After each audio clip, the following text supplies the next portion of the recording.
Good morning to all. आज midwifery के अंदर जो नेक्स्ट टॉपिक है वो पढ़ते हैं अपन एपिजियोटॉमी। देखिएगा एपिजियोटॉमी। अब एपिजियोटॉमी एक इम्पोर्टेंट टॉपिक है, उसके बारे में पढ़ते हैं कि एपिजियोटॉमी क्या होता है, उनका क्या क्या पर्पज है और कितने टाइप्स की एपिजियोटॉमी होती है, कब परफॉर्म किया जाता है, कौन कौन सी कॉम्प्लिकेशन देखने को मिलती है, पोस्ट ऑपरेटिव केयर में क्या क्या करते हैं, तो उसके बारे में अपन पढ़ते हैं। ठीक है ना। तो डेफिनेशन से अपन स्टार्ट करते हैं। Definition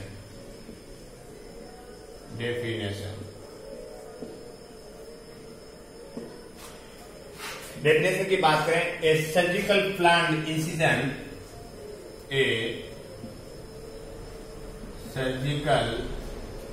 surgically planned incision, a surgically planned incision on the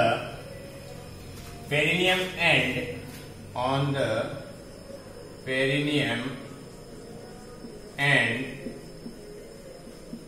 posterior wall of posterior vaginal wall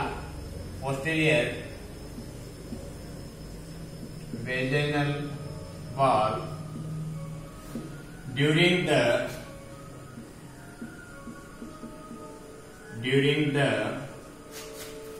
the second stage of labor,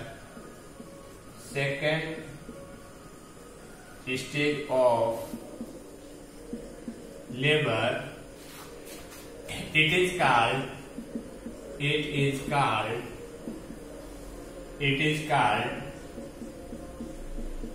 episiotomy या पेरिनियोटॉमी। इट इज कॉल्ड एपिजियोटॉमी या पेरिनियोटॉमी। ये एक डेफिनेशन हो गया। देखो एपिजियोटॉमी क्या होता है, एक सर्जिकल प्लान इंसिजन लगाया जाता है और it is a surgical incision on the perineum and posterior vaginal वाल पे एक इंसिजन लगाया जाता है during the second stage of the labour. It is called episiotomy.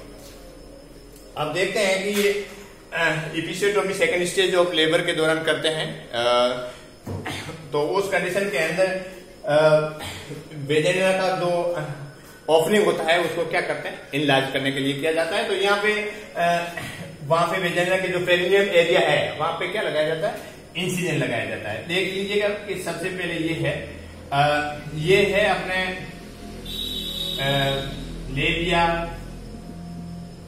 Majora, बाहर वाला पार्ट है लेबिया मेजोरा है। और ये जो पॉइंट है, जो ये सेंटर पॉइंट है उसको क्या बोलते हैं, फोरचेट बोलते हैं। और इसके पास में जो आगे की ओर क्या होता है, एनस होता है। तो इन दोनों के बीच की कंडीशन के अंदर, इन दोनों के बीच का जो ये एरिया होता है उसको क्या बोलेंगे, पेरिनियम। इस एरिया के बीच वाला जो पार्ट होता है उसको क्या बोलते हैं, पेरिनियम होता है। तो जैसे ही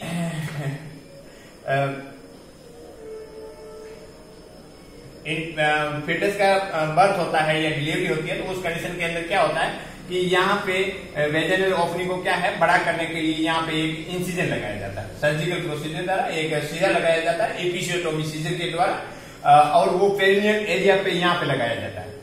ठीक है।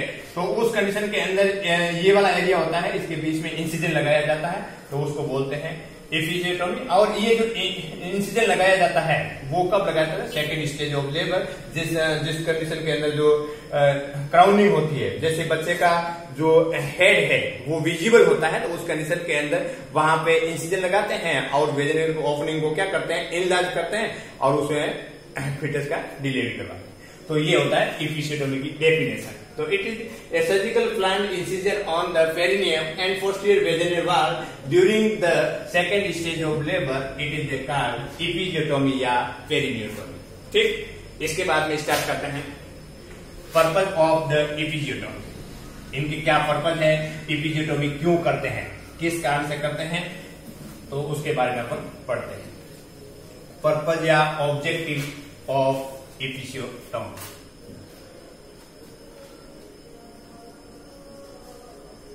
पर्पज या ऑब्जेक्टिव्स, पर्पज या ऑब्जेक्टिव। सबसे पहला है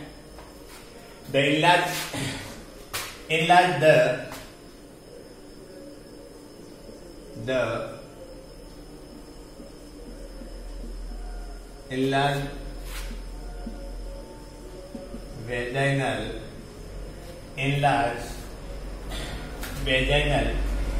hiatus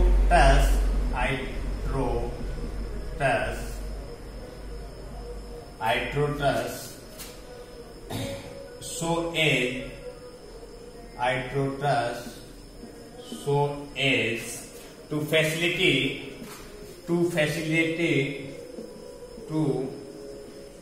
facilitate easy and safe delivery of the fetus। ठीक, उसके बाद में दूसरा पर्पज रहेगा to minimise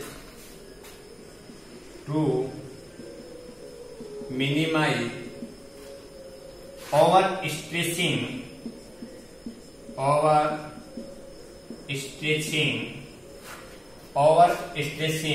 and rupture of perineum muscles, rupture of the perineum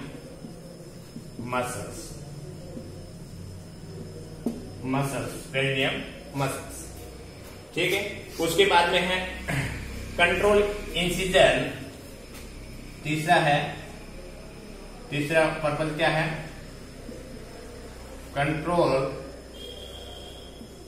incision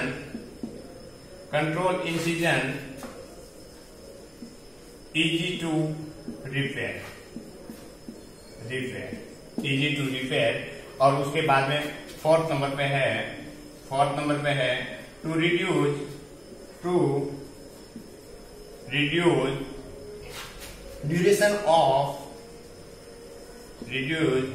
duration of second stage of labour.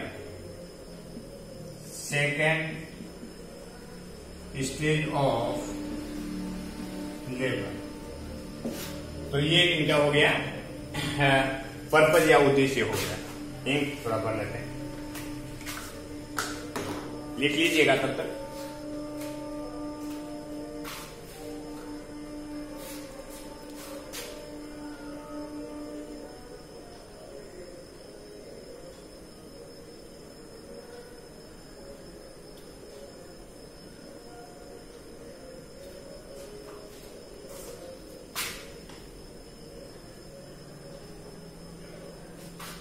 देखिएगा पर्पज या ऑब्जेक्टिव क्या उनके उद्देश्य है। देखिएगा सबसे पहले है इनलार्ज वेजिनल हाइट्रोटस, है ना। वेजिनल ओपनिंग को इनलार्ज करने के लिए किया जाता है, जैसे कि ये पेरिनियम है, ये दोनों लेबिया मेजोरा का जो लास्ट पार्ट सेंटर में मिलता है और उसके बीच में ये एनस है और ये फॉर्सेट है। इन बीच में जो ये पेरिनियम एरिया होता है, तो जैसे ही फिटस इनलार्जमेंट है, उसका हेड बड़ा है, तो उस कंडीशन के अंदर क्या होता है कि डिलीवरी होने में डिफिकल्टी होती है। तो उस कंडीशन के अंदर यहाँ पे है वेजिनल पार्ट को क्या करते हैं, यहाँ पे इंसिजन लगाते हैं पेरिनियम एरिया पे। तो सबसे पहले ये लिखा हुआ है इनलार्ज वेजिनल हाइट्रोटस, मतलब वेजिनल ओपनिंग है उसको क्या करना है, इलाज करने के लिए so as to facility easy safe and delivery of the foetus. तो उस कंडीशन के अंदर फिटस की डिलीवरी आसानी से करवा सके, तो उसमें कोई दिक्कत ना हो उसके लिए। दूसरा है to minimise over stretching and rupture of the perineum muscles. तो उस कंडीशन के अंदर जब एपिसियोटोमी करते हैं तो यहाँ पे इनलार्जमेंट हो जाएगा। इनलार्जमेंट होने की वजह से मिनिमाइज ओवर स्ट्रेसिंग रहेगा, जैसे फिटल का जो हेड है तो उसके ऊपर स्ट्रेस नहीं पड़ेगा, मिनिमाइज रहेगा। और पेरिनियल जो मसल्स है, यहाँ की जो मसल्स है वो रप्चर ज्यादा एफर्ट मदर का रहेगा, तो उस कंडीशन के अंदर क्या रहेगा, पेरिनियल मसल्स है वो रप्चर होने की संभावना रहती है। तो उस कंडीशन के अंदर यहाँ पे एपिसियोटोमी करेंगे और एपिसियोटोमी से मिनिमाइज ओवर स्ट्रेसिंग और रप्चर देखने को मिलेगा। उस कंडीशन के अंदर उसके बाद में क्या है, control incision easy to repair. तो उस कंडीशन के अंदर जैसे एपिसियोटोमी कर दिया है, यदि किसी फोर्स के कारण से रप्चर हुआ है तो उस कंडीशन के अंदर दिक्कत आएगा उसको स्टिच करने में। बट यहाँ पे एपिसियोटोमी किया है, यहाँ पे सर्जिकल जो सीजर है उसके थ्रू किया है, तो उस कंडीशन के अंदर इस इंजन को अच्छे से रिपेयर कर सकते हैं। दूसरा है reduce duration of the second stage of the labour. तो उस कंडीशन में यदि डिलीवरी नॉर्मल डिलीवरी नहीं हो रही है, फिटस का हेड जो है बड़ा है, तो उस कंडीशन के अंदर टाइम है, ड्यूरेशन है, वो क्या लगेगा, लंबा लग सकता है, लॉन्ग हो सकता है। तो उस कंडीशन के अंदर फिटस को दिक्कत हो सकती है, पेशेंट बच्चा है वो फिटल डिस्ट्रेस में जा सकता है या कॉर्ड का प्रोलैप्स भी हो सकता है। तो उस कंडीशन के अंदर to reduce the duration of the second stage को कम करने के लिए ये एपिसियोटोमी किया जाता है। तो ये अपन रहेगा पर्पस, ठीक है। उसके बाद में है इंडिकेशन, कौन कौन सी कंडीशन के अंदर एपिसियोटोमी करते हैं, तो देखते हैं अपन इंडिकेशन। अभी हमने एक डेफिनेशन पढ़ा है और डेफिनेशन के बाद में अपन ऑब्जेक्टिव पढ़े हैं और उसके बाद में अपन पढ़ते हैं इंडिकेशन ऑफ द एपिसियोटोमी।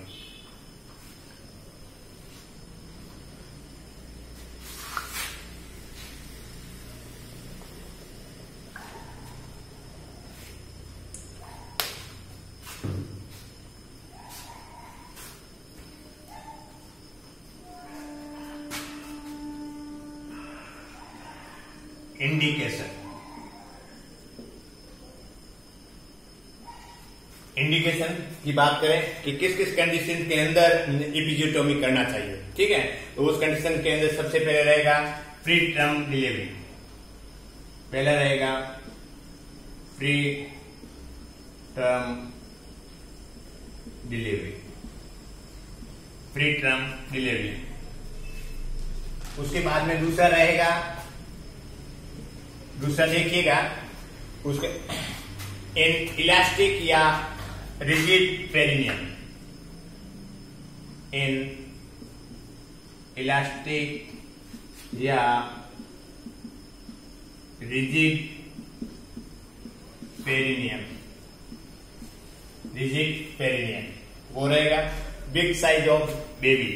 तीसरा रहेगा big size of baby, baby का साइज है वो बड़ा रहेगा। उसके बाद में शोल्डर डिस्ट्रोसिया रहेगा, शोल्डर डिस्ट्रोसिया, शोल्डर डिस्ट्रोसिया रहेगा। फोरसेप डिलीवरी या वेंटोज डिलीवरी, फोरसेप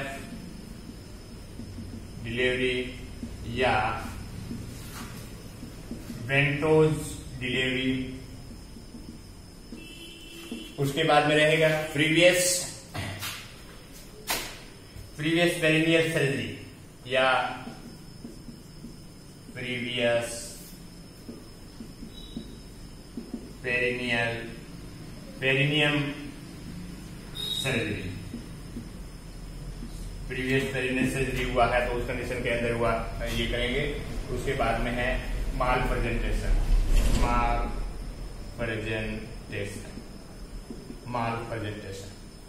ये एक इंडिकेशन के अंदर आएगा। तो इंडिकेशन मतलब कौन कौन सी कंडीशन करेंगे, तो ये कंडीशन रहेगी, उस कंडीशन के अंदर एपिसियोटोमी करेंगे। देखो सबसे पहले इंडिकेशन में लिखा है प्री टर्म डिलीवरी। इसका मतलब ये हुआ कि प्री टर्म मतलब 37 वीक से पहले डिलीवरी हुआ है।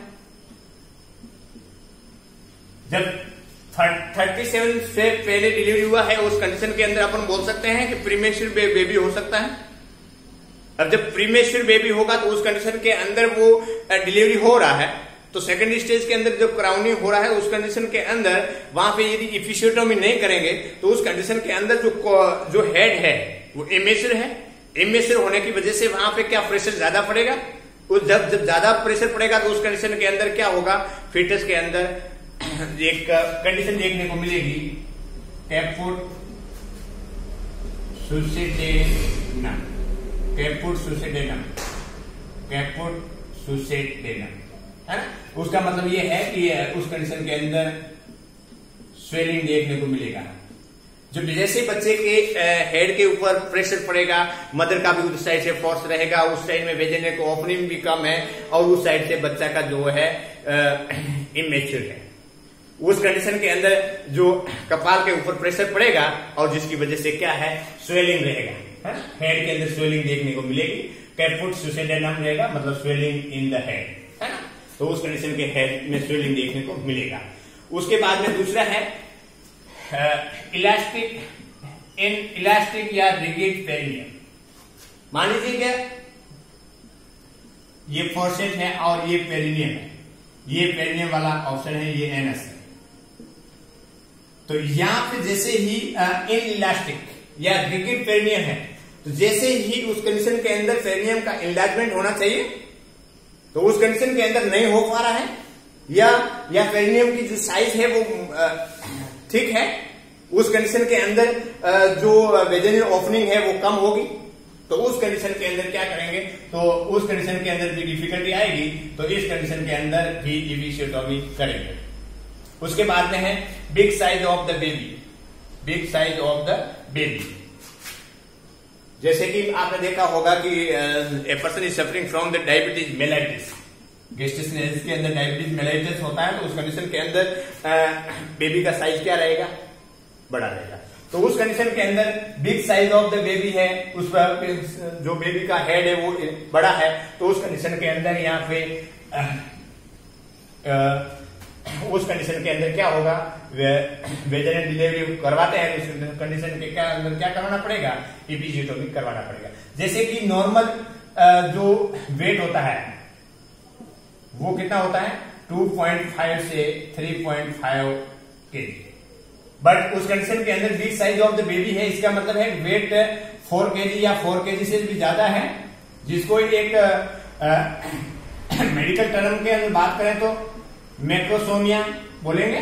मैक्रोसोमिया मतलब हेड है वो 4 kg से भी ज्यादा है, तो उस कंडीशन के अंदर इफिशियोटोमी करवाएंगे। उसके बाद में है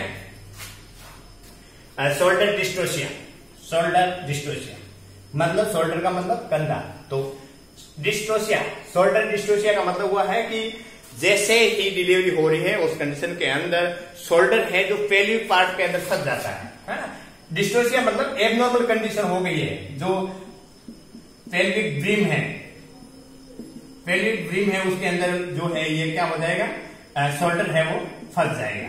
तो जैसे ही शोल्डर फंस जाएगा तो उस कंडीशन के अंदर इफिजियोटोमी करेंगे, सर्जिकल इंसिजन लगवाएंगे। उसके बाद में फोर्सेप डिलीवरी या वेंटोज डिलीवरी, तो ये फोर्सेप डिलीवरी करवाते हैं या वेंटोज डिलीवरी करवाते हैं, तो उस कंडीशन के अंदर भी जैसे ये अपने इंस्ट्रूमेंट अंदर एंट्री करवाते हैं तो उस कंडीशन के अंदर वो सर्जिकल प्रोसीजर से एक इंसिजन लगवाया जाता है, इपिजियोटोमी करेंगे। उसके है प्रीवियस पेरिनियम सर्जरी। मान लीजिए कोई भी पेरिनियम का सर्जरी हुआ है, मान लीजिए पहले पेरिनियम का सर्जरी हुआ है, तो उस कंडीशन के अंदर यहाँ की मसल्स है वो वीक हो गई है, वीक हो गई है, तो उस कंडीशन के अंदर पहले ही से रप्चर हो जाएगा, उस कंडीशन के अंदर इफिजियोटोमी करना होगा ताकि ये रप्चर ना हो, ठीक है। तो उस कंडीशन के अंदर प्रीवियस पेरिनियम सर्जरी है तो उस कंडीशन के अंदर भी इफिजियोटोमी करेंगे। उस कंडीशन में यदि माल प्रेजेंटेशन है, प्रेजेंटेशन यदि सेफेलिक और वर्टेक्स प्रेजेंटेशन नहीं है, प्रेजेंटिंग पार्ट नहीं है, तो उस जैसे कि ब्रिस्ट प्रेजेंटेशन, तो उस कंडीशन के अंदर भी इपिजियोटोमी करेंगे। तो इंडिकेशन ऑफ द इपिजियोटोमी के अंदर ये देखने को मिलेगा। ये यदि कंडीशन है तो उस कंडीशन के अंदर पर्सन का क्या करेंगे, इपिजियोटोमी करेंगे। अब देखते हैं टाइमिंग ऑफ इपिजियोटोमी, कब करेंगे इपिजियोटोमी। एक पर्टिकुलर टाइम होता है, इपिजियोटोमी न पहले करेंगे न बाद में करेंगे। इपिजियोटोमी का एक परफेक्ट टाइम होता है उस टाइम के अंदर इपिजियोटॉमी करते हैं। तो अपन स्टार्ट करते हैं, कब करते हैं। टाइमिंग ऑफ इपिजियोटॉमी, हेडिंग डालिए टाइमिंग ऑफ इपिजियोटॉमी। इसमें लिखिएगा टाइमिंग ऑफ इपिजियोटॉमी के अंदर लिखिएगा just prior to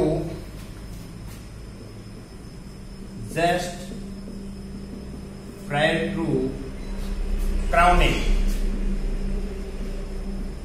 just prior to crowning, then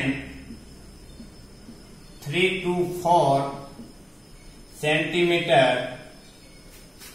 of head is visible। एक नंबर। दूसरा है ड्यूरिंग फोर्सेप्स डिलीवरी,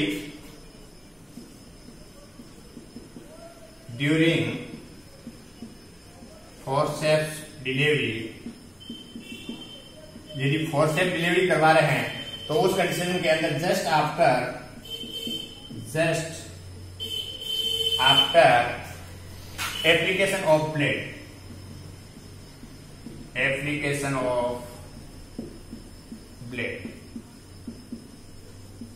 ये एक पर्टिकुलर टाइम। टाइमिंग ऑफ इपिजियोटॉमी की बात करें तो एक पर्टिकुलर टाइम में करते हैं। तो उस कंडीशन के पर्टिकुलर टाइम का बात कब है कि जस्ट प्रायर द क्राउनिंग, जब क्राउनिंग हो रहा है, जैसे डिसेंडिंग होता है, एंगेजमेंट हो रहा है और इंटरनल रोटेशन होता है और उसके बाद में क्या आता है, क्राउनिंग आता है। तो क्राउनिंग के अंदर क्या होता है, जैसे ही वेजिना के थ्रू 3 to 4 सेंटीमीटर, यहां पे लिखा है when 3 to 4 centimetre of head is visible, vaginal की ओपनिंग वाले पार्ट से अब यदि उस फिटस का हेड दिखाई देगा, उस कंडीशन के अंदर ये पर्टिकुलर टाइम होता है, उसको बोलते हैं क्राउनिंग। तो क्राउनिंग के टाइम में ही वहां पे इंसिजन लगाया जाता है।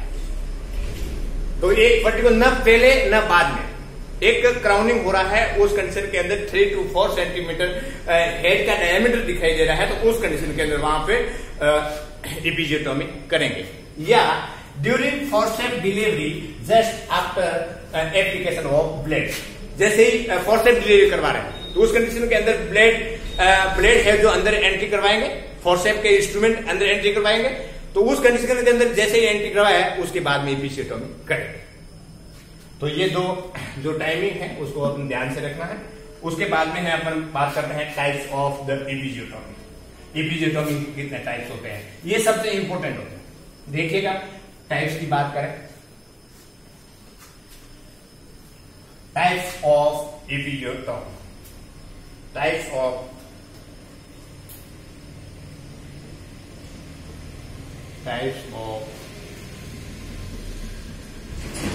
इपिजियोटॉमी। तो 4 टाइप्स होते हैं टोटल। तो उसमें से सबसे पहले है मीडियोलैटरल,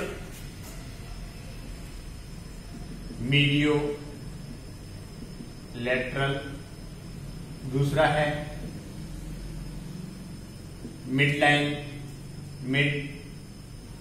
मिडलाइन या मीडियन, तीसरा है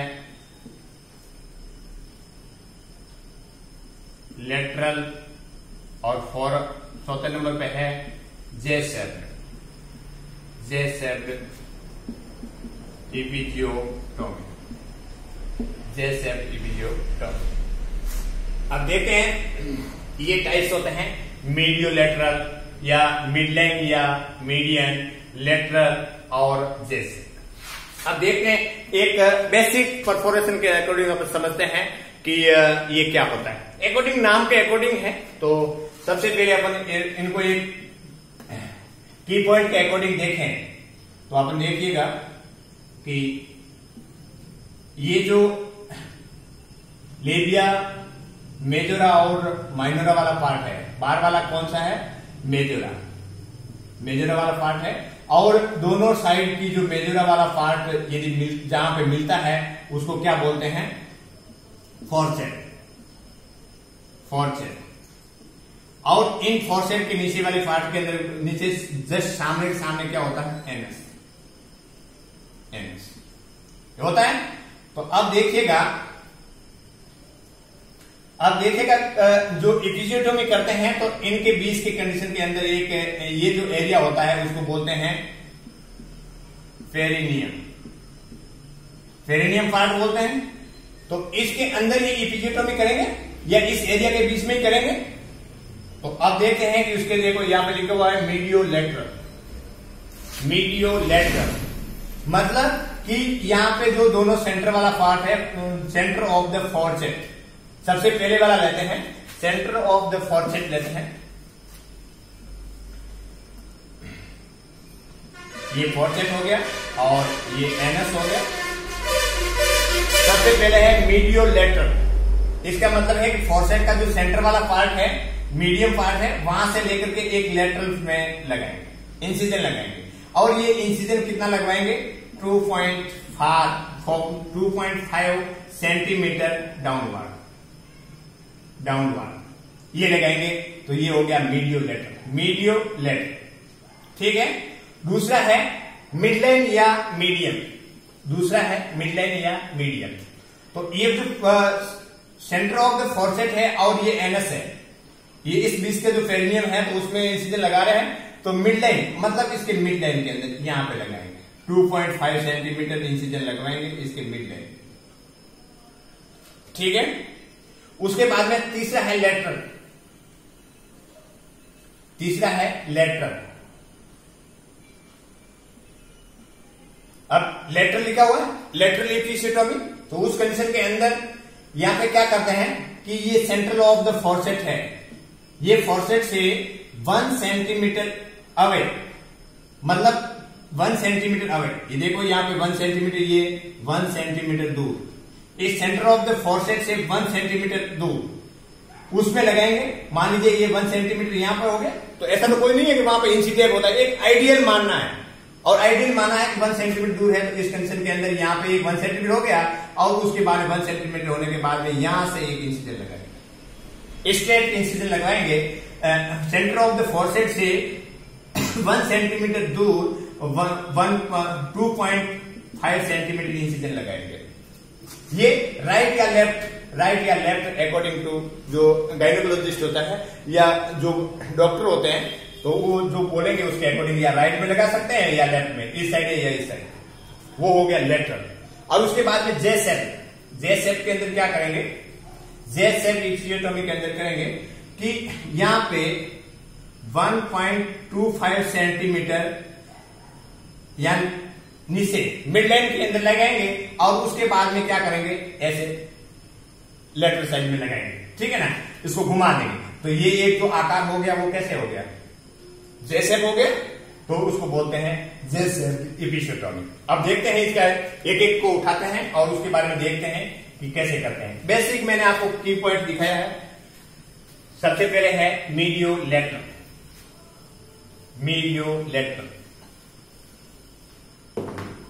सबसे पहले है मीडियोलैटरल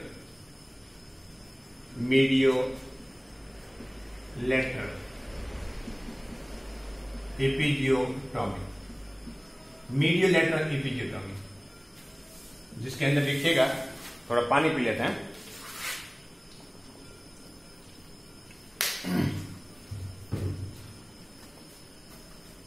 सबसे पहले है मोस्ट कॉमन टाइप ऑफ इपिजियोटोमी। सबसे मोस्ट कॉमन टाइप होता है इपिजियोटोमी का, ये मोस्ट कॉमन टाइप होता है। इंसिजन इज मेड, इसे आगे लिखिएगा, incision is made downward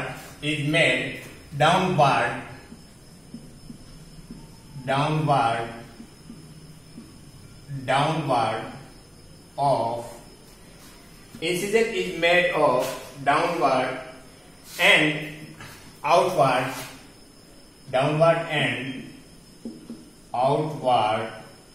from the midline from the midline of forceps.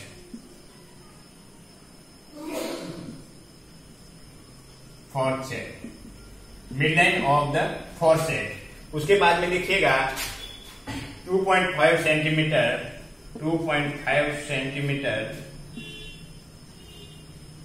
Away from NS,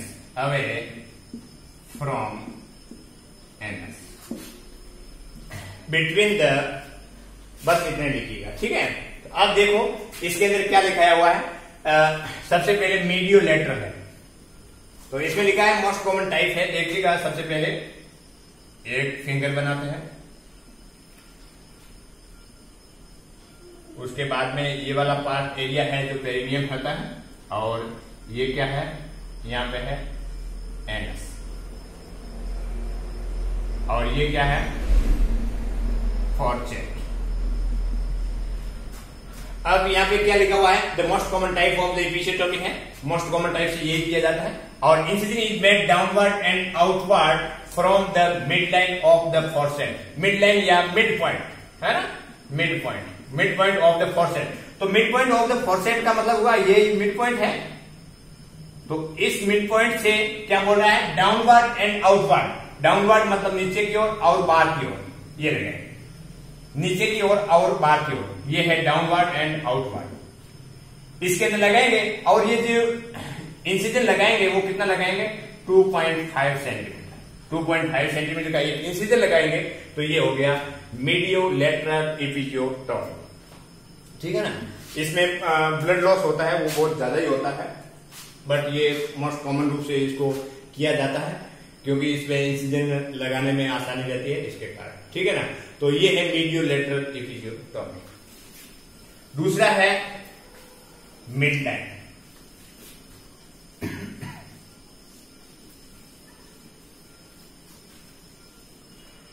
दूसरा है मिड लाइन या मीडियन, मिड लाइन या मीडियन। उसके अंदर लिखिएगा incision made from, incision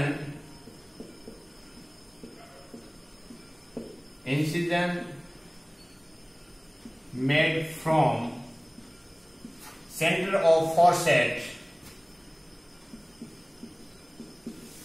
centre of fourchette to anus. कोष्टक में लिखिएगा 2.5 सेंटीमीटर लॉन्ग। कितना लंबा लगवाएंगे, 2.5 सेंटीमीटर लॉन्ग लगवाएंगे, ठीक है ना। उसके कंडीशन के अंदर क्या है, इस कंडीशन में क्या देख रहे हो, इन दिस प्रोसीजर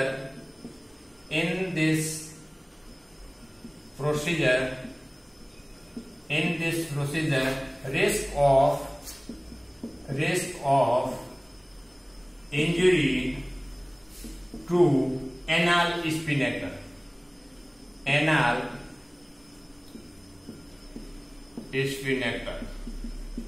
स्फिंक्टर है, उसको इंजरी होने की चांस ज्यादा रहता है। अब देखिएगा मिडलाइन या मीडियन जो एपिसियोटोमी करते हैं, एपिसियोटोमी, उस कंडीशन के अंदर क्या है, incision made from the centre of the fourchette. तो आप देखिएगा ये जो लेबिया मेजोरा का जो जहां पार्ट मिलता है उसको बोलते हैं फॉरसेट बोलेंगे।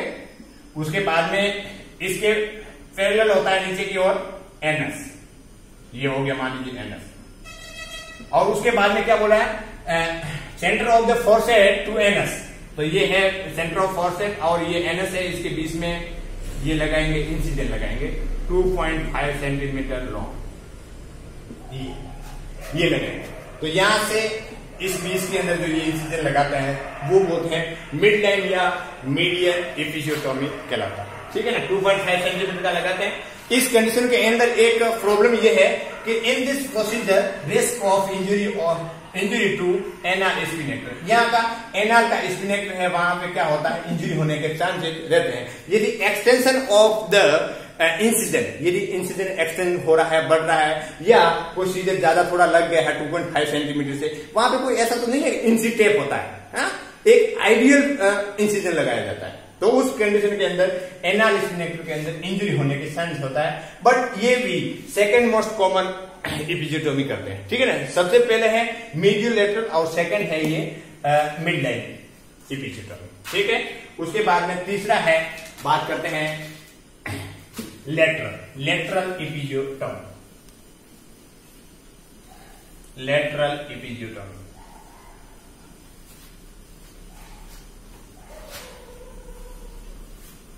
Lateral episiotomy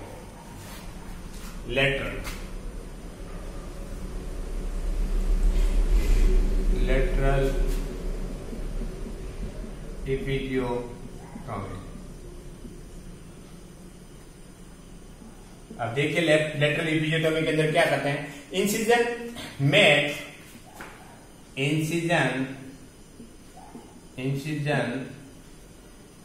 made away 1 centimetre right या लेफ्ट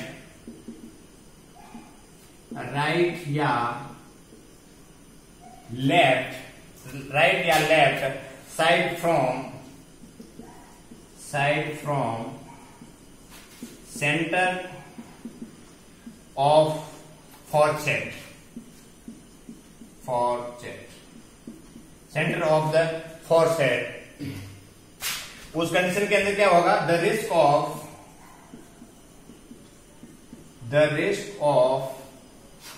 इंजुरी टू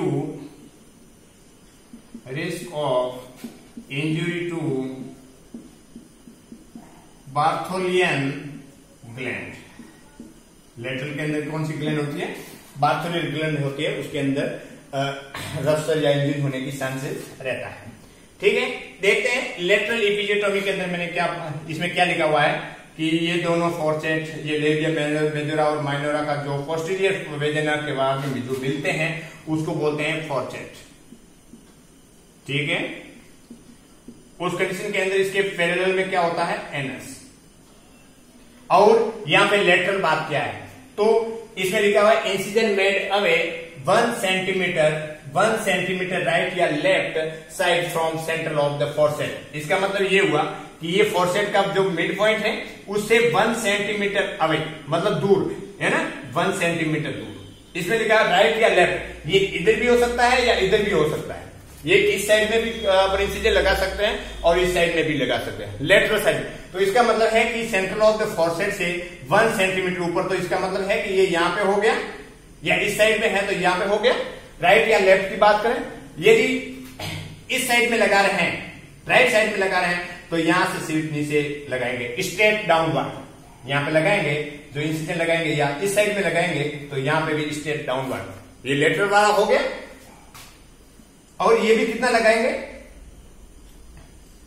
ये भी लगाएंगे 2.5 सेंटीमीटर डाउनवर्ड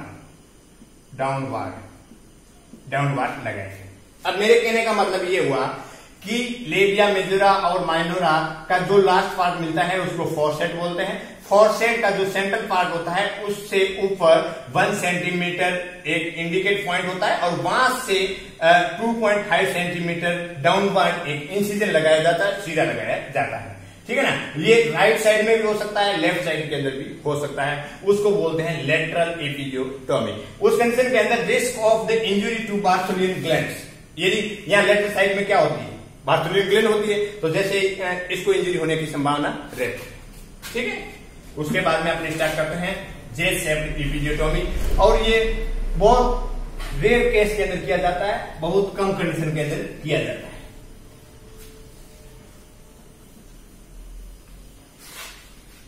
उसके बाद में है जे शेप्ड एपिजियोटोमी, 4th नंबर का है जे shaped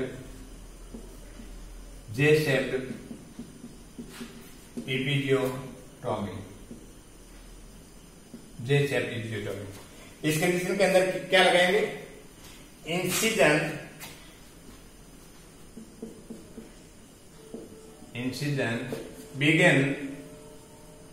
begins incision began from the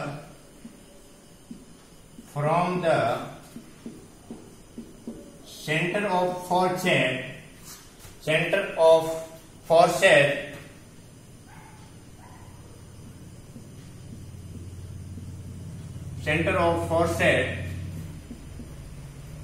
then directly about 1.25 centimeter 1.25 centimeter toward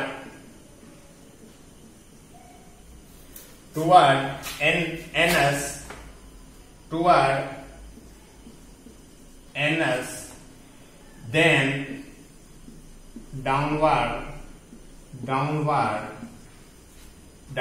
and outward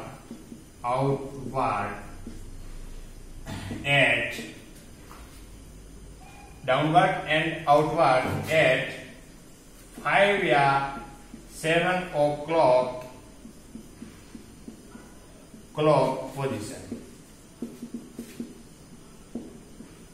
7 या 5 o'clock position.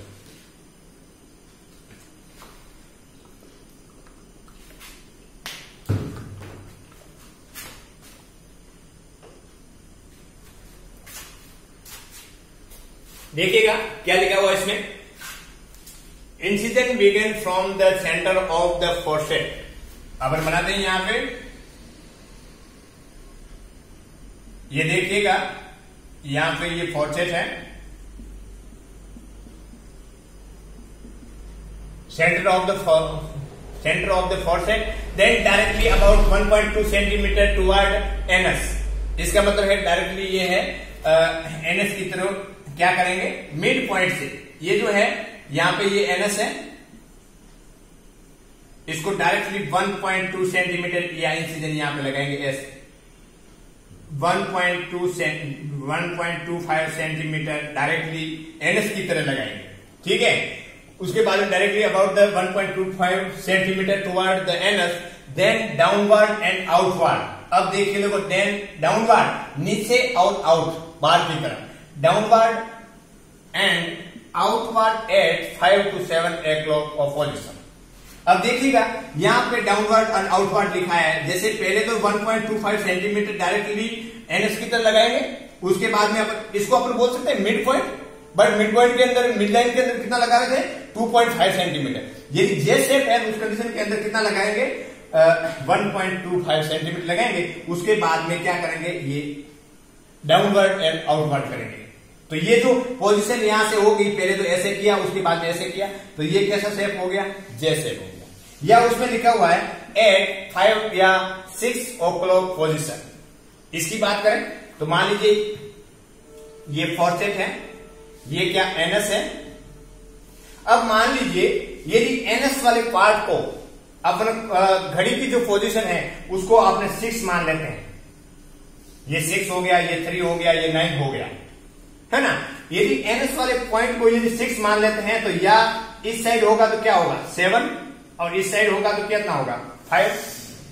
तो उस कंडीशन के अंदर घड़ी के हिसाब से भी बात करें 5 या 7 o'clock पोजीशन, उस कंडीशन के अंदर पहले उस फोरसेट के अंदर से ये ऐसे 1.25 सेंटीमीटर लिया, उसके बाद में ये राइट या लेफ्ट कैसे भी जाना है, ये जो घड़ी के अकॉर्डिंग बात करें तो इस साइड जाएगा तो 7 और इस साइड जाएगा तो 5. तो ये हो गया है जे शेप पोजीशन. ये आपका जो टाइप है वो कंप्लीट हो गया है. अब देते हैं अपन उस कंडीशन के अंदर एनेस्थीसिया कितना देते हैं उसके बारे में बात करते हैं. एनेस्थीसिया, कौन सा एनेस्थीसिया यूज करते हैं, कैसे डायल्यूट करते हैं. वैसे अपना इंस्ट्रूमेंट पढ़ेंगे, उसके अंदर पढ़ेंगे कि कौन कौन से इंस्ट्रूमेंट यूज करते हैं.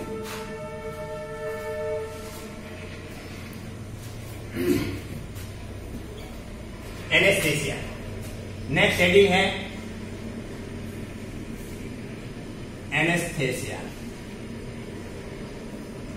वीडियो भले ही लंबा हो रहा है बट उस कंडीशन के अंदर अपना एक बेसिक से लेकर के एक हायर लेवल तक ये सारा क्राइटेरिया उसके अंदर पार करते हुए जा रहे हैं, ताकि किसी भी प्रकार की कोई प्रॉब्लम आगे न हो। देखो एनेस्थीसिया यूज कर रहे हैं, ठीक है ना। तो एनेस्थीसिया की बात करें, कौन सा एनेस्थीसिया यूज करें? Use only to local anaesthesia, use to only local anaesthesia. और लोकल एनेस्थीसिया यूज करेंगे, use to local anaesthesia 10 ml 1% lignocaine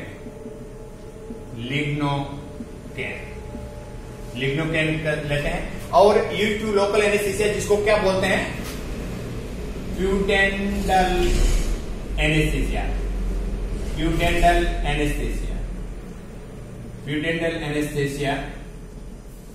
भी उसको बोलते हैं। क्यों? कि ये जो एनेस्थीसिया लगवाएंगे वो प्यूडेंडल नर्व है, उस नर्व को क्या कर रही है? ब्लॉक कर रहा है। तो उस कंडीशन के अंदर प्यूडेंडल एनेस्थीसिया भी उसको बोल सकते हैं। और यूज टू लोकल एनेस्थीसिया है, जिसमें लोकल एनेस्थीसिया के अंदर क्या होता है कि लिग्नोकेन 1% होता है। अब यहां पे लिखा 10 ml, मतलब एनएस के अंदर क्या करेंगे? एनएस 10 ml के अंदर है 1% जो लिग्नोकेन है, उससे अपन बनाते हैं एनेस्थीसिया, ठीक है ना। तो 10 ml 1% लिग्नोकेन यूज करते हैं, ठीक है ना। तो 10 ml एक एनएस लेते हैं और उसके साथ में लिग्नोकेन मिलाते हैं, और उसके बाद में फैन देते कैसे?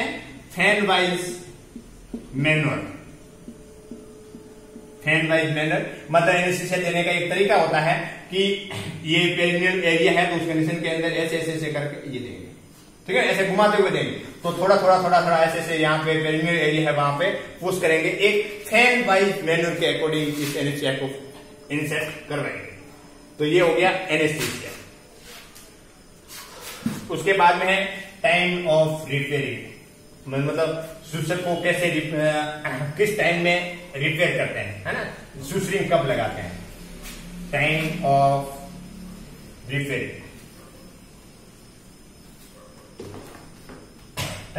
Repairing, next heading time of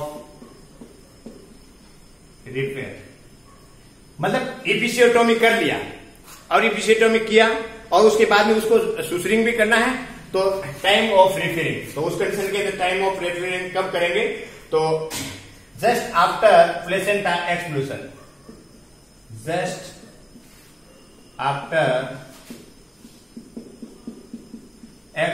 of placenta. जैसे ही प्लेसेंटा का एक्सप्लोशन होगा, उसके बाद में तो तुरंत सुसरिंग करेंगे। उसके बाद में sequence of the suturing, next sequence of सुसरिंग,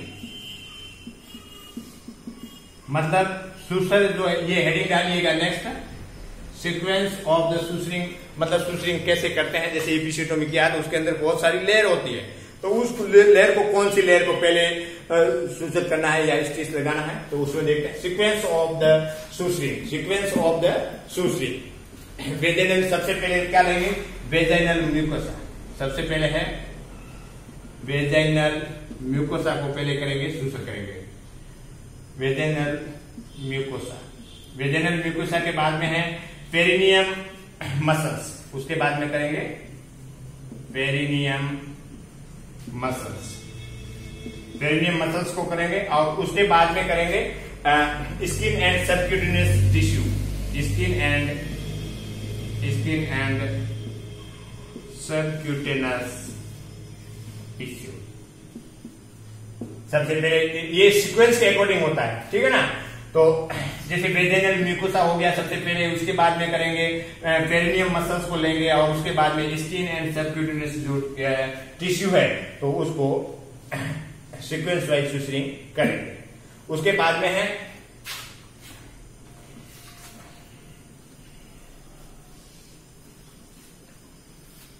sequence of the सुसरिंग। उसके बाद में अपन देखते हैं सुसर रिमूव कब करेंगे। Next heading suture removal, 6 day of suturing, suturing 6 day है, 6 डे या after 6 day, after 6 day of suturing, suturing किया है या प्रोसीजर किया है, उसके बाद में आफ्टर उस पेशेंट को सुसर है वो जो रिमूव करेंगे। और उसके बाद में पेशेंट एमुलेट, पेशेंट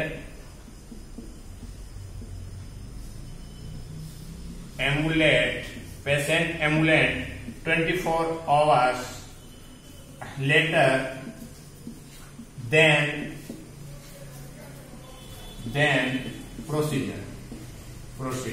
प्रोसीजर के ये इंपोर्टेंट है कि 24 और 24 घंटे के बाद में उस पेशेंट को क्या करेंगे, एम्बुलेंट करेंगे, उसको घुमाने के लिए बोलेंगे। उससे पहले घुमाने के लिए नहीं बोलेंगे।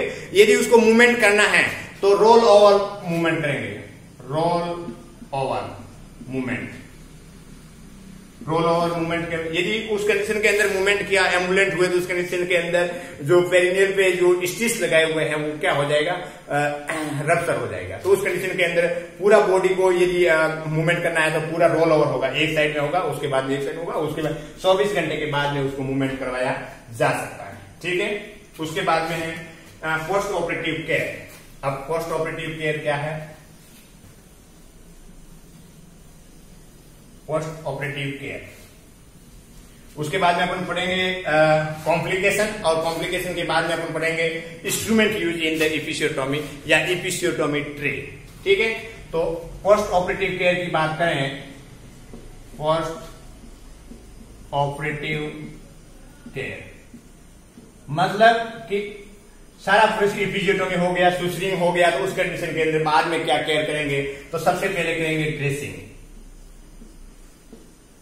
ड्रेसिंग सबसे पहले क्या करेंगे, ड्रेसिंग करेंगे। तो ड्रेसिंग के अंदर जैसे ही ड्रेसिंग कब करेंगे, जैसे यूरिनेशन है, डिफिकेशन होता है, तो उस कंडीशन के अंदर कीप द एरिया को क्लीन एंड ड्राई रखना है। उस कंडीशन के अंदर एंटीसेप्टिक सॉल्यूशन लेंगे, और उस कंडीशन के अंदर जैसे ड्रेसिंग किसे करेंगे, एंटीसेप्टिक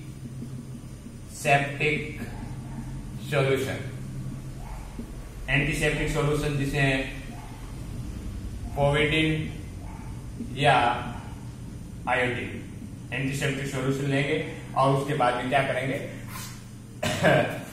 पोविडिन या आयोडीन ऑइंटमेंट से ड्रेसिंग करेंगे। ठीक है, उसके बाद में उस पर्सन को क्या करेंगे, कंफर्ट पोजीशन प्रोवाइड, कंफर्ट जैसे कंफर्टेबल, जिसमें आइस पैक करेंगे, आइस पैक लगाएंगे ताकि उसको रिलीव द पेन। उसके बाद में एनाल्जेसिक देंगे, एनाल्जेसिक उस पर्सन को प्रोवाइड करवाएंगे। उस कंडीशन के अंदर एम्बुलेट, तीसरा है एम्बुलेट में मूव आफ्टर कब करना है, मूव आफ्टर 24 आवर, 24 घंटे के बाद में उस पर्सन को मूव करवाना है। प्रायर उससे पहले क्या करवाएंगे अपन, prior roll over on the her side, उस कंडीशन के अंदर रोल ओवर साइड करवाएंगे। 24 घंटे पहले तो रोल ओवर पोजीशन प्रोवाइड करेंगे, और ताकि वहां पे पेरिनियल एरिया पे मूवमेंट ना हो और सुसरिंग है वो रप्चर ना हो, तो ये करवाएंगे। ठीक है, उसके बाद में रिमूवल ऑफ द सुसर की बात करते हैं। एक यहां पे सुसर की बात आई है, तो उस कंडीशन के अंदर किस टाइप का सुसर यूज करेंगे, किस टाइप का सुसर यूज करेंगे या थ्रेड यूज करेंगे।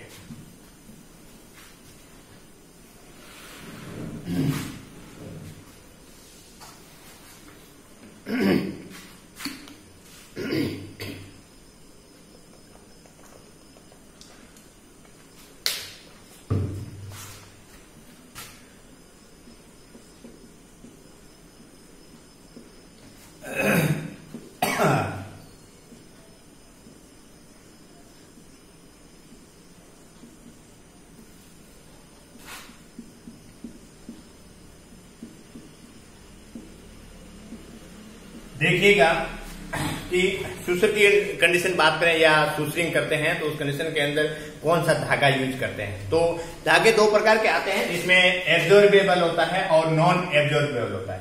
मतलब एब्जॉर्ब हो रहा है उस कंडीशन के अंदर not need to remove, not need to remove, क्योंकि उस कंडीशन के अंदर रिमूव करने की जरूरत नहीं होती है। क्यों? क्योंकि अपने आप एब्जॉर्ब हो जाएगा। जैसे कि ये कैटगट है, ये कैटगट लगाया है तो उस कंडीशन के अंदर रिमूव करने की जरूरत नहीं है, वो अपने आप ही 6-7 दिन के बाद में वो स्किन के मसल्स के साथ में क्या है एब्जॉर्ब हो जाएगा। बट नॉन एब्जॉर्बेबल है उस कंडीशन के अंदर उसको नीड टू रिमूव, इसमें रिमूव करने की जरूरत होती है। तो उस कंडीशन जैसे कि सिल्क आता है, सिल्क, नायलॉन होता है, सिल्क होते हैं। तो ये क्या है कि ये 6 to 7 डेज के बाद में क्या करेंगे रिमूव करेंगे। तो ये रहे एब्जॉर्बेबल और नॉन एब्जॉर्बेबल, जो भी सुटेबल हो डॉक्टर जो सुसरिंग लगाते हैं तो उसके अकॉर्डिंग ये करते हैं। ठीक है, उसके बाद में अपन देखते हैं कॉम्प्लिकेशन। अब देखते हैं क्या क्या कॉम्प्लिकेशन देखने को मिलेगी इपिसियोटोमी करवाने से। तो मोस्टली जो कॉम्प्लिकेशन की बात करें तो उस कंडीशन के अंदर इमीडिएट कॉम्प्लिकेशन भी हो सकती है और रिमोट कॉम्प्लिकेशन भी देखने को मिल सकती है। ठीक है, तो कॉम्प्लिकेशन अपन पढ़ते हैं।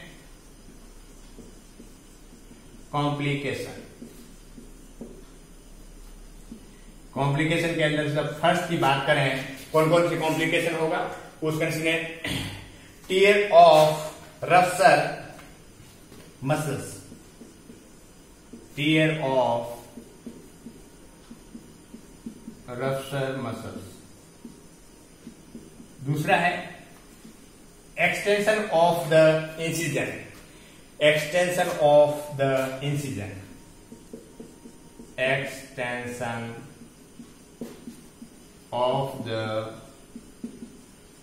इंसिजन। इंसिजन का क्या होगा एक्सटेंशन देखने को मिलेगा। उसके बाद में है इन्फेक्शन, तीसरा है इन्फेक्शन, तीसरा है इन्फेक्शन। और उसके बाद में वुंडेसेंस, WOUND,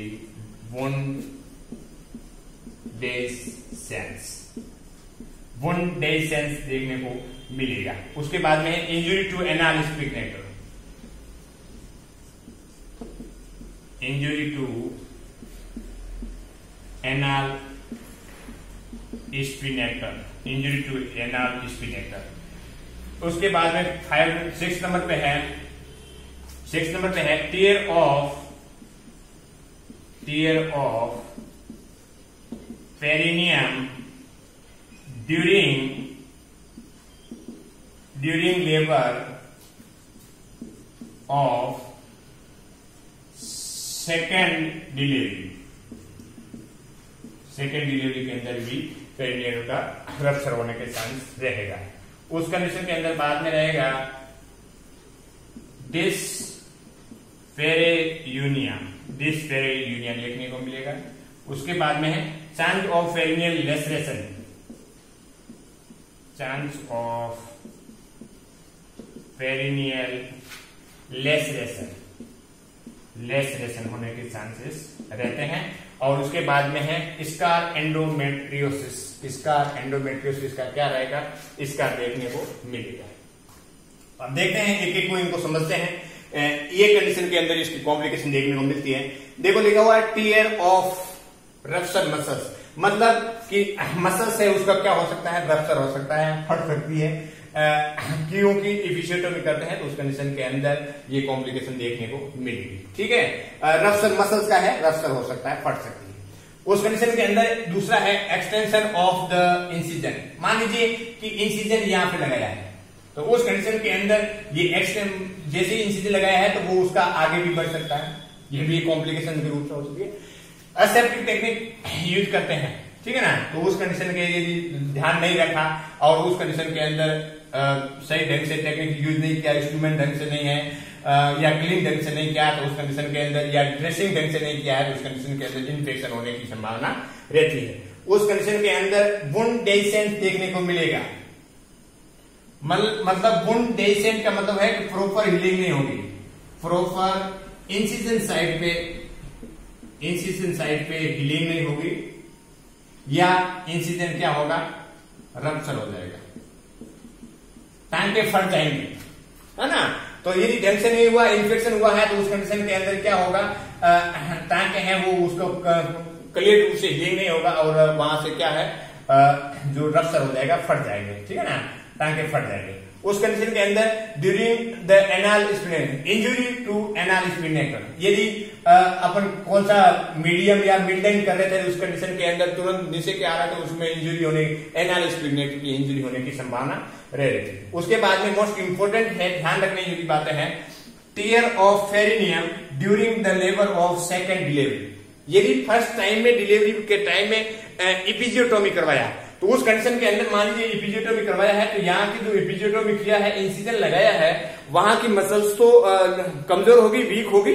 तो उस कंडीशन के अंदर सेकेंड जो डिलीवरी हो रहा है, इसमें लिखा है tear of the perineum during the labour of second delivery. जैसे ही सेकेंड डिलीवरी होगी तो उस कंडीशन के अंदर पेरिनियम की जो वहां पे इपिजियोटोमी किया है तो वहां पे तो क्या होगा, रप्चर हो जाएगा वीक मसल्स के कारण से। तो ये कॉम्प्लिकेशन देखने को मिल सकती है। और उसके अंदर बाद में क्या है, डिस्पेरेयूनिया, मतलब इंटरकोर्स करते हैं तो उस कंडीशन के अंदर क्या होगा, फीमेल को क्या देखने को मिलेगा, पेन देखने को मिलेगा। उसके बाद में चांस ऑफ पेरिनियल लेसरेशन, है ना, पेरिनियम का लेसरेशन होने का चांस भी होता है। तो ये हो गया आपका कॉम्प्लिकेशन। उसके बाद में है डिसएडवांटेज, मतलब इपिजियोटोमी करते हैं तो कौन कौन से डिसएडवांटेज देखने को मिलेंगे। पर्पस की तो बात अपने कर लिया था कि कौन कौन सी पर्पस है, क्या कौन से उद्देश्य के लिए करते हैं। अब देखते हैं डिसएडवांटेज।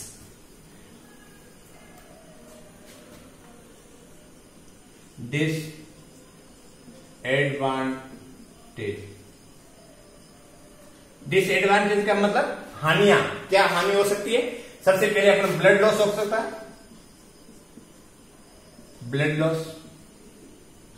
ब्लड लॉस होगा। उस कंडीशन के अंदर क्या होगा, difficulty during सूसरिंग,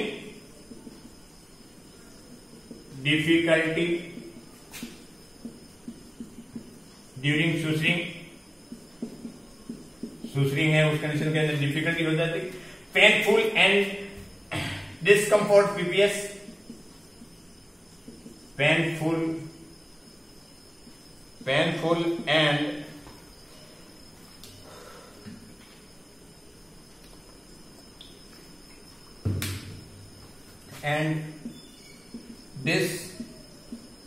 डिसकंफर्टेबल PPS, postpartum haemorrhage होने की संभावना रहेगी।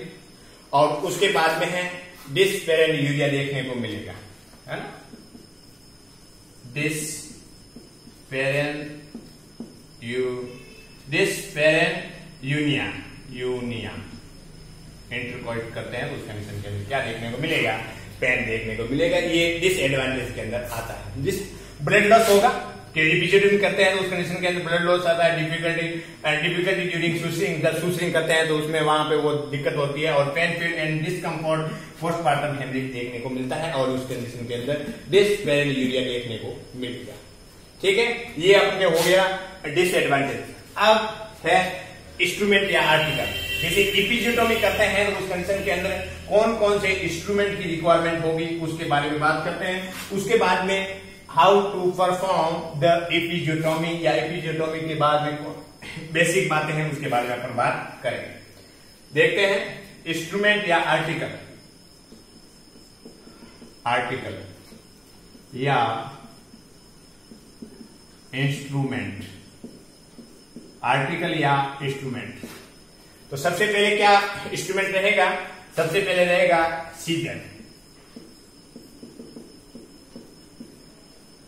सीजर के अंदर कौन सी सीजर रहेगी, इंस्ट्रूमेंट की बात करें सीजर के अंदर रहेगी ब्राउन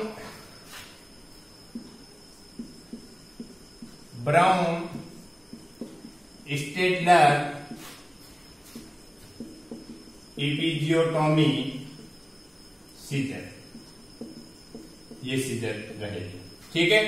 दूसरा रहेगा सुसर थ्रेड, सुसर थ्रेड रहेगा। उसके बाद में पोविडीन आयोडीन, ठीक है ना। उसके बाद में लोशन एंड ऑइंटमेंट, है ना। ऑइंट ये कब तक यूज करते हैं अपन बात करते हैं, ऑइंटमेंट। उसके बाद में है एनेस्थेसिया, लिग्नोकेन बोल सकते हैं, लिग्नोकेन लेंगे। उसके बाद में नीडल फॉर्सेप, उसके बाद में आर्टरी फॉर्सेप यूज करेंगे। और उसके बाद में sponge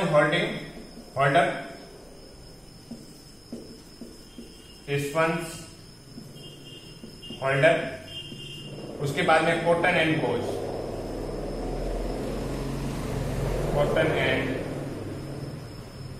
GAUG, cotton and goes का यूज करेंगे। तो ये एक आर्टिकल के अंदर आएगा।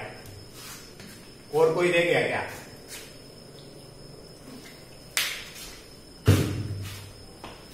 अब देखो कि एक एपिजियोटोमी सीजर लेंगे, सीजर में है ब्रॉन स्टेल्डर एपिजियोटोमी सीजर लेंगे। दूसरा है थ्रेड लेंगे, सुसर थ्रेड लेंगे, जिसमें एब्जॉर्बेबल और नॉन एब्जॉर्बेबल दोनों सुसर लगा सकते हैं, जो डॉक्टर बोलेंगे उसके अकॉर्डिंग। ठीक है। उसके बाद में पोविडोन आयोडीन, जिसमें मैंने लिखा है लोशन और ऑइंटमेंट। अब देखिएगा कि लोशन जो पोविडोन आयोडीन है, जब एपिजियोटोमी करते हैं उस कंडीशन के अंदर पेरिनियम एरिया को क्लीन करने के लिए क्या करते हैं, एक गोज देते हैं और गोज से क्या है उस पेरिनियम एरिया स्पंज होल्डर से उसको क्या करते हैं, क्लीन करते हैं एंटीसेप्टिक सॉल्यूशन, लोशन जो पोविडोन होता है, बिटालिन होता है उससे। ठीक है। और उसके बाद में ऑइंटमेंट जब ड्रेसिंग करते हैं उस कंडीशन के अंदर पोविडोन जो ऑइंटमेंट है वो अपने यूज करते हैं। ठीक। उसके बाद में लिग्नोकेन की बात करें तो लिग्नोकेन के अंदर 1% जो लोकल एनेस्थेसिया है, एनेस्थेसिया यूज करेंगे। कहां पे? प्यूडेंडल जो नर्व है उसको क्या करेंगे, ब्लॉक करेंगे। उसको लिग्नोकेन को बनाने के लिए 10 ml NS है, उसके साथ में 1% लिग्नोकेन लेंगे और उसके बाद में फैन वाइज मैन्यूल से उसको क्या करेंगे, प्यूडेंडल नर्व में एडमिनिस्टर करेंगे। और उसके बाद में वेट 5 to 10 मिनट तक क्या करेंगे, वेट करेंगे। जैसे ही सेंसेशन लॉस हो जाएंगे उसके बाद में एपिजियोटोमी करेंगे। नीडल होल्डर है और आर्टरी फॉर्सेप है, तो उस कंडीशन के अंदर एक से तो मसल्स को पकड़ेंगे, ठीक है, और एक से है नीडल होल्डर से सुसरिंग करेंगे। उसके बाद में स्पंज होल्डर से क्लीन द पेरिनियम एरिया करने के लिए और कॉटन और गोज है जो उसको वापस ड्रेसिंग करने के लिए ये किया जाता है। अब देखिएगा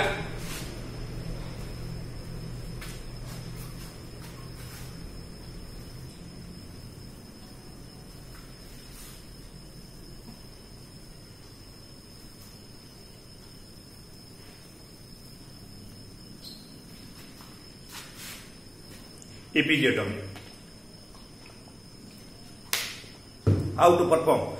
एपिजियोटोमी करने के लिए जैसे सेकेंड स्टेज ऑफ लेबर हो रहा है उस कंडीशन के अंदर, क्राउनिंग स्टेज के अंदर एपिजियोटोमी करते हैं। एपिजियोटोमी करने के लिए जैसे ही हेड है वो विजिबल हो रहा है उस कंडीशन के अंदर 2 फिंगर है वो वहां पे पेरिनियम एरिया के पास में एंटर करेंगे। जैसे ही एक साइड में फिटस का जो हेड रहेगा इस अंगुलियों के बीच में, और एक साइड में क्या रहेगी, स्किन रहेगी, पेरिनियम की स्किन रहेगी, ताकि किसी को इंजरी न हो। और उसके बाद में सीजर लेते हैं, एपिजियोटोमी सीजर लेते हैं और वहां से क्या करेंगे, इंसिजन लगाएंगे। टाइप अकॉर्डिंग टू किस टाइप की इंसिजन करना है या किस टाइप का एपिजियोटोमी करना है, मीडियोलेटरल करना है, मिडलाइन करना है, लेटरल करना है या जेस्टर करना है। जैसे 2 अंगुली एंटर करवाया, अंदर करवाने के बाद में मोस्ट इंपोर्टेंट टाइम कब है कि इस इंसिजन लगवाना है। इंसिजन जब लगाना है जब यूटेरस का क्या है, कॉन्ट्रेक्शन हो रहा है। जैसे ही कॉन्ट्रेक्शन आएंगे उस कॉन्ट्रैक्शन आते हैं उस कंडीशन के अंदर इंसिजन लगाना है। अब इसका मतलब ये हुआ कि कॉन्ट्रैक्शन आने पे लगाते हैं तो एक एग्जैक्ट एरिया या एक्यूरेट एरिया को अपन मेजरमेंट करके अपन काट सकते हैं। यदि रिलैक्सेशन है के अंदर है तो उस कंडीशन के अंदर ज्यादा या कम हो सकता है, उस कंडीशन के अंदर इरेगुलर इंसिजन लग सकता है। जैसे यूट्रन का कॉन्ट्रैक्शन आया उस कंडीशन के अंदर इंसिजन लगाना है। ठीक है, तो अब स्टार्ट, जैसे कि अपन सबसे पहले क्या कर रहे हैं, एक इफिजियोटोमी ट्रे तैयार करेंगे। इफिजियोटोमी तैयार करने के बाद में जैसे क्राउनिंग फेस आता है तो उस कंडीशन के अंदर सबसे पहले पेरिनियल एरिया को क्लीन करेंगे। क्लीन करने के बाद में वहां पे क्या है, जो एनेस्थीसिया देंगे, लिग्नोकेन जो 10 ml के अंदर 1% जो लिग्नोकेन लोकल एनेस्थीसिया होता है वो पीडियल नर्व को ब्लॉक करने के लिए। तो उस कंडीशन के अंदर जैसे ही वो फैन वाइज मैन्योर के अंदर एनेस्थीसिया दे दिया, 5 to 10 मिनट रुक गए। रुकने के बाद में 2 अंगुली एंटर करवाया पेरिनियल एरिया के पास में, और वहां पे करवाने के बाद में जैसे ही यूट्रस के अंदर कॉन्ट्रैक्शन आया वहां से इंसिजन लगवा दिया। ठीक है, उसके बाद में फिटस की डिलीवरी करवा दी। उसके बाद में सूसरिंग करेंगे। सूसरिंग की कंडीशन की बात करें तो उस कंडीशन के अंदर एब्जॉर्बेबल और नॉन एब्जॉर्बेबल सूसरी यूज लेते हैं। ये कैटगट लेते हैं तो वो अपने आप एब्जॉर्ब हो जाएगा, और यदि सिल्क लेंगे तो उसको 6 डे के बाद में उसको क्या करना पड़ेगा, रिमूव करना पड़ेगा। ठीक है ना, उसके बाद में बेसिक ड्रेसिंग करेंगे, और उसके बाद में कौन कौन सी कॉम्प्लिकेशन है उसको ध्यान में रखेंगे। ये सब इपिसियोटोमी के अंदर करेंगे। तो आज अपन का ये जो टॉपिक है वो कंप्लीट है। धन्यवाद।